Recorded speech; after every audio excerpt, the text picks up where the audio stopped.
I've got my predictions written down here on my Tab S7. I have the three newest Samsung Galaxy tablets fully charged and ready to go. So we have the Tab S8, the Tab S8 Plus, and the Tab S8 Ultra. I matched the brightness levels on all three. I've got my timer ready, so let's get started. I'm going to be running these tablets through a stress test of the types of things that I do every day. Watching YouTube, gaming, rendering video, recording video, going on social media, and streaming, so that we could see how these three tablets perform.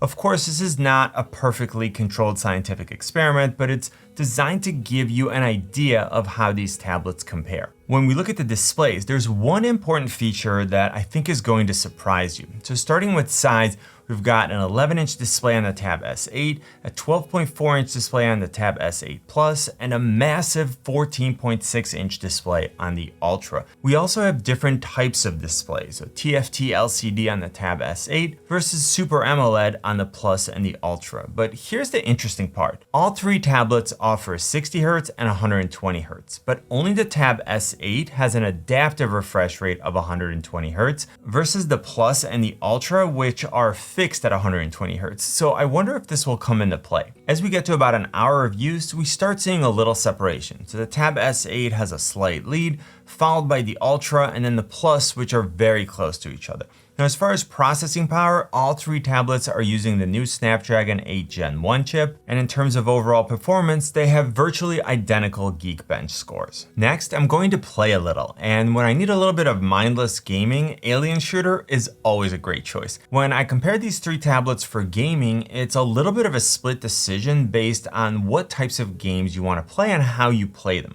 For example, if you play PUBG, the Ultra is great because everything looks bigger and it's easier to see other players, but if you're holding the tablet up the entire time, it gets heavy and one of the smaller options might be more comfortable.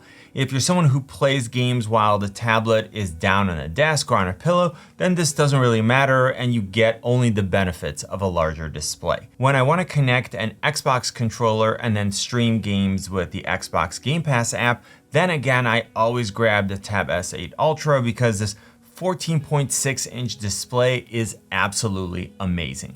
Now, all three tablets have 4 speakers and all of them have very good audio, so it's pretty easy to hear where footsteps and other sounds are coming from. Now, none of them comes with the 3.5mm headphone jack, so if you want to use wired headphones or a headset, you'll need to get an adapter. And in terms of battery life, we begin to see just a bit more separation. Again, the Tab S8 is in first place, followed by the Ultra and then the Plus. Next, I wanted to push the Snapdragon 8 Gen 1 chip a bit, so I decided to render some video. We're about an hour and a half into the test. I fired up PowerDirector and then I rendered a 4K version of one of my videos. This new chip is very powerful, so in order to get 30 minutes of export time, I continued to render the video again and again, making very slight changes. Now that I'm done with that, I wanted to check out the camera performance in order to see how much of a drain it is on the battery. All three tablets have the same rear-facing camera modules of a 13 megapixel wide and a 6 megapixel ultra wide. And all three of them are capable of shooting video in 4K, which is what I did. If you've watched any of my reviews, you know that I very rarely use the rear-facing cameras on my tablets for anything other than scanning documents because I'm always going to have my phone with me and it's just so much more convenient to use, but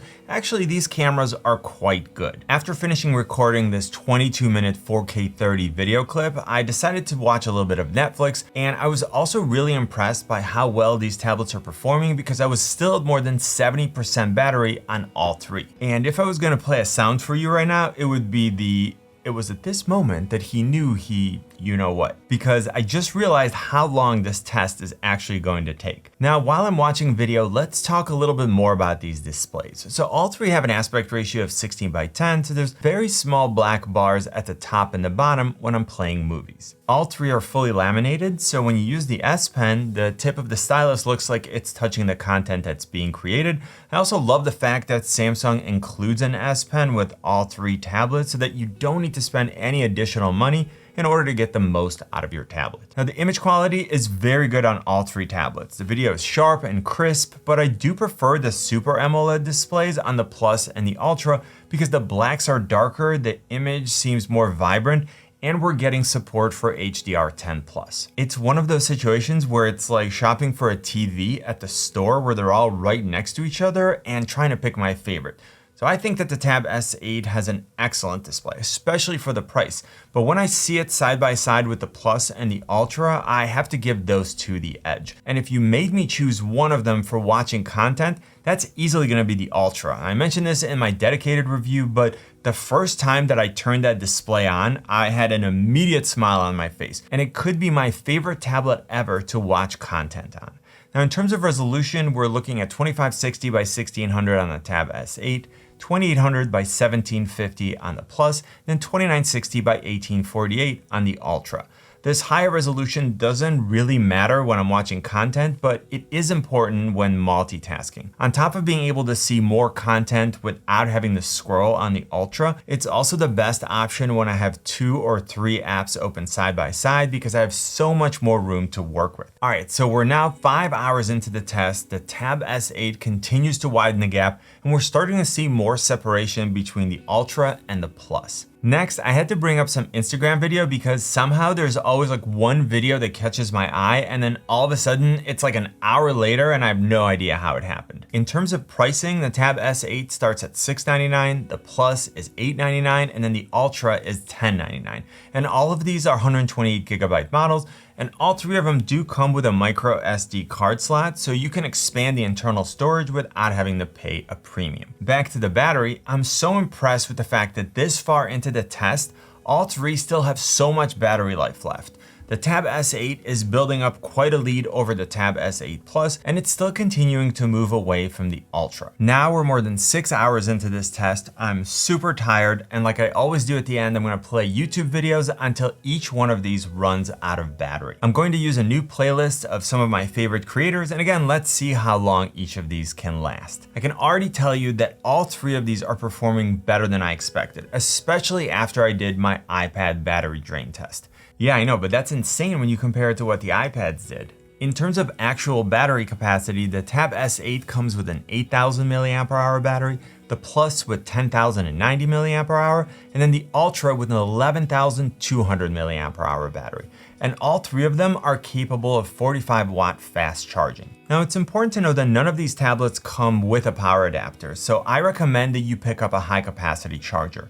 For me, we're already well beyond the amount of time that I would usually spend without having access to a power outlet. And if I'm going to be gone for longer than that, I always bring a power bank. And if you're looking for some great options, check out a few of my accessory videos. All right, so the Tab S8 Plus was the first to run out at 8 hours and 55 minutes into the test. Now, even though it comes in third, this is excellent battery life, especially because the vast majority of users aren't going to film and render 4K video during a typical day. In second place, we have the Tab S8 Ultra at 9 hours and 14 minutes. I was super curious about this one because I wasn't sure how this mega display was going to impact the battery life. To be fair, it does have the largest battery, and I'm happy to see that it could definitely hold its own. What's a little concerning to me is that the Tab S8 still has a ways to go, which means more coffee for me. And I'm super excited to see if it could break the 10-hour mark. All right, so after 10 hours and 21 minutes, the Tab S8 finally died. And that's 1 hour and 7 minutes longer than the Ultra